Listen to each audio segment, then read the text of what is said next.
잠언 30장 말씀의 그 시작은 우리가 조금은 생소하게 느껴지고 있습니다. 야게의 아들 아굴의 잠언이다라고 이야기를 하죠. 솔로몬 이 잠언 전체의 그 시작을 솔로몬의 잠언이다라고 이야기를 했는데, 이게 과연 솔로몬의 잠언을 이렇게 말할 수 있는 것이냐라는 이야기를 해볼 때에 조금 이제 의견이 다른 분분한 얘기가 있습니다. 물론 이제 잠언의 전체적인 것들은 직접적으로 쓴 것도 있지만은 편집한 내용을 담고 있는 것이기 때문에 어느 누군가가 한 이야기, 그런 이야기들을 다 모아서 자신의 통치와 그 치리할 때에 가장 필요했었던 표현들을 함으로 그 나라를 굳건히 하고 또 하나님을 믿을 수 있도록 한 것이 솔로몬의 어떤 방법이기도 했다면은, 이것이 솔로몬이 직접 쓰지 않았다라고 말해도 무방하지만 이 내용을 좀 살펴보면은 좀 다르게 좀 느껴질 수가 있습니다. 여기에 이제 그 야게의 아들이라는 이제 표현을 나오는데, 야게라는 이제 표현은 어떤 의미냐면은 경건한, 순종적인 어떤 이런 내용을 담고 있습니다. 야게라는 이름의 그 뜻 자체가 경건한, 순종적인이라는 뜻을 가지고 있죠. 자, 그러면 그 뒤에 나오는 이제 아굴이라는 이 뜻의 이름은 뭐냐? 경건한 자라는 의미가 있습니다. 그러니까 경건하고 순종적인 그 아들이 어떻게 된다고요? 하나님 앞에 따르고 믿고 순종하는 어떤 그런 의미를 가지고 있어요. 그러니까 경건한 그 아들, 그러니까 경건한 자의 그 아들이 순종적으로 그것을 따른다, 뭐 이런 뜻을 가지고 있다면은 이것을 모집한다. 이것을 모집한다라는 뜻을 가지고 있습니다. 그래서 경건한 자의 순종한 그 아들이 이것을 모집했다라는 의미를 가지고 있다면, 이것은 야게는 경건하고 순종을 했었던 다윗을 지칭한다라고 볼 수가 있고, 또 그것을 모집하고 이것을 함께 한데 집대성했다라는 표현을 한다면 이것을 솔로몬이라고 봅니다. 제가 이렇게 다윗과 솔로몬이라고 표현했었던 이 이야기들은 유대 학자들과 그리고 초대교회 교부들이 이와 같이 소개를 하고 있습니다. 그러니 이 야게의 아들 아굴의 잠언, 이것은 결국은 솔로몬이 이야기를 한 것이다라고 볼 수가 있겠죠. 솔로몬이 아마도 그의 인생의 말미에 다다라서 이야기를 하지 않았을까라는 생각을 해봅니다. 자, 그러면 솔로몬이 과연 야게의 아들 아굴이 과연 무슨 말을 했는지 살펴보면 이렇습니다. 먼저는 2절과 3절 말씀을 보면은 자신이 얼마나 부족한 사람인지, 자신이 정말 의지해야 될 것은 하나님 말씀밖에 없는 자다라는 것을 고백하기 위해서 밑그림을, 초석을 다지는 모습을 볼 수가 있습니다.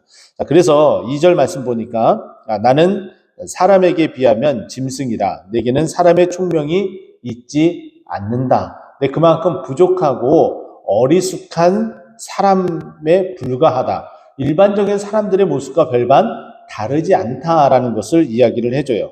그리고 나서 3절 말씀 보니 나는 지혜를 배우지 못하였고 또 거룩한 자를 아는 지식이 없다. 그만큼 내가 무지한 자이다. 일반 사람들과 별반 다르지 않는 그런 사람이다라고 이야기를 하죠. 여기 보면은 거룩하신 이를 아는 지식이 없다라는 이 표현은 결국은 망할 수밖에 없는 존재다. 그런데 망하지 않기 위해서는 내가 어떻게 해야 되는지에 대해서 이제 소개를 하는 거죠. 호세아 4장 6절 말씀 보게 되면 제가 왜 망할 수밖에 없다라는 표현을 쓰는지 이해를 하실 텐데요. 호세아 4장 6절은 내 백성이 지식이 없어 망하는도다라고 표현을 하고 있습니다. 이 말은 결국은 하나님을 알지 못하게 되면 하나님의 인도하심과 하나님의 이끄심을 알지 못하기 때문에 결국은 망할 수밖에 없는 존재임을 이야기를 합니다.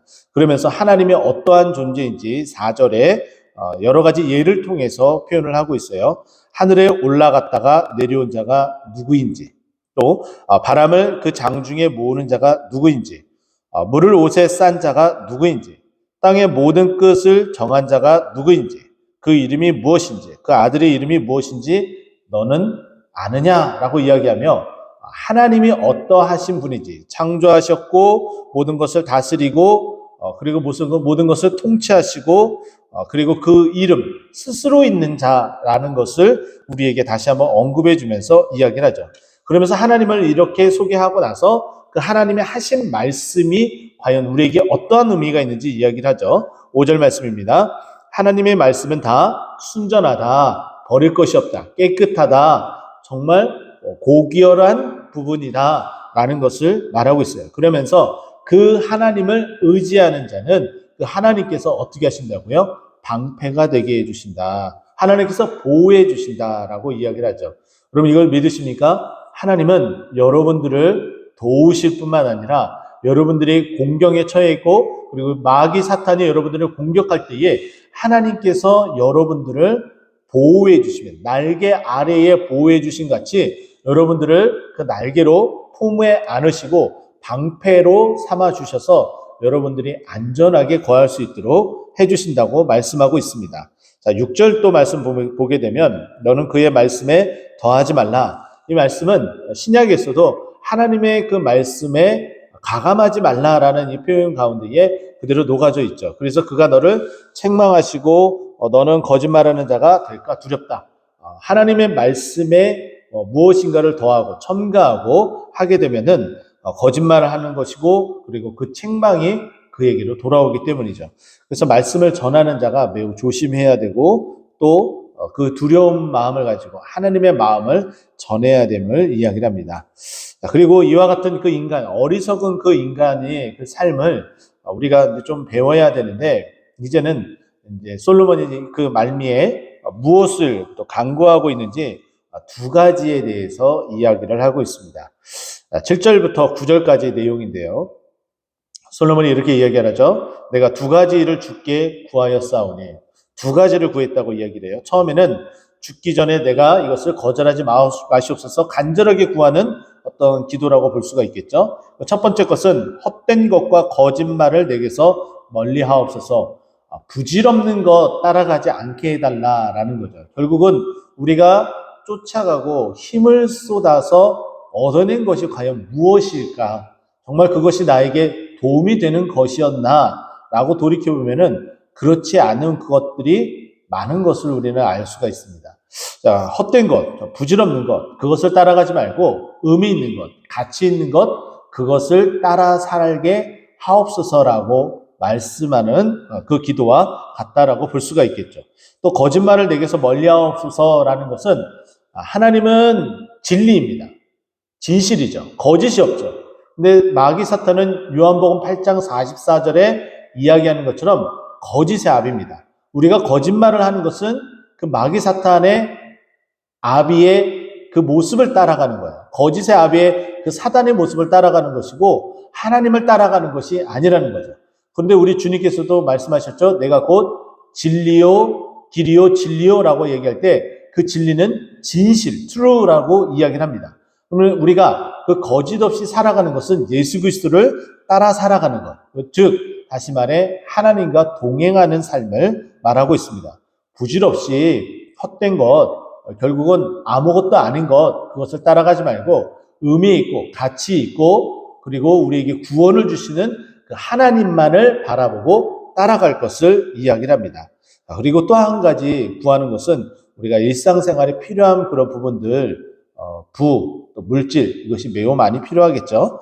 근데 솔로몬은 모든 것을 다 가졌기 때문에 이렇게 말할 수도 있지만은 정말 많은 것도 부질없고 부족하면은 그 인생이 얼마나 힘들고 어려운지를 잘 알고 있기에 이렇게 기도하고 있지 않나 생각을 합니다. 자, 보십시오.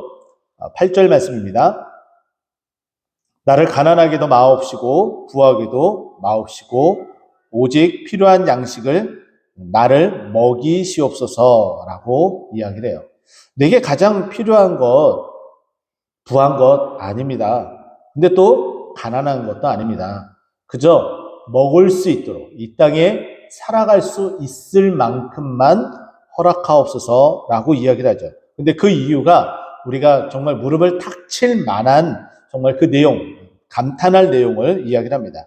내가 배불러서 하나님을 모른다 여호와가 누굴까 하오며 부자는 하나님을 찾지 않는 일들이 많이 있습니다. 부자가 하나님을 찾는다라는 것은 그 부가 누구로부터 왔는지 깨닫기 때문에 그렇게 고백할 수 있는 거죠. 우리가 잘 알고 있는 것처럼 노블레스 오블리제라고 이야기를 하죠. 이 축복이, 나에게 온 이 부의 이 축복이 누구로부터 왔느냐? 결국은 그 부가 나로 인한 것이 아니라 어떠한 다른 외부의 힘, 즉 하나님께서부터 왔기 때문에 이것을 다시 되돌려줘야 되는, 환원해야 되는 그런 마음을 가지고 살아가자라는 그런 뜻이에요. 자, 그렇다면은 여기에 보게 되면 내가 가난하여 도둑질하고, 즉 내가 가지고 있으니까 도둑질할 일이 없게 되잖아요. 그러니까 하나님 앞에 감사할 수 있는 그런 부분들이 되겠죠. 그래서 부족하지 않게 하나님께서 주시옵소서, 내가 배불러서 하나님을 모른다 하지 않고 하나님을 알 수 있도록 나에게 적당히 필요한 만큼 허락하시고, 또 내가 가난하여 도둑질하지 않도록 하시고, 그렇게 도둑질하게 되면 내가 하나님의 이름을 욕되게 하는 그런 자가 될 뿐입니다 라고 고백을 하고 있는 거죠. 이처럼 솔로몬은 하나님만 믿고 의지하기 위하여 늘 하나님 앞에 붙들고 매달렸습니다. 그가 모든 것들을 다 누려보고서도 결국은 아무것도 없이 그냥 주님 앞에 돌아갈 뿐임을. 그래서 전도서에서 본인 스스로가 이렇게 해야죠. 헛되고 헛되니 헛되고 헛되도다 라고 말할 정도입니다. 우리도 이와 같은 좀 기도를 할 수 있었으면 좋겠습니다.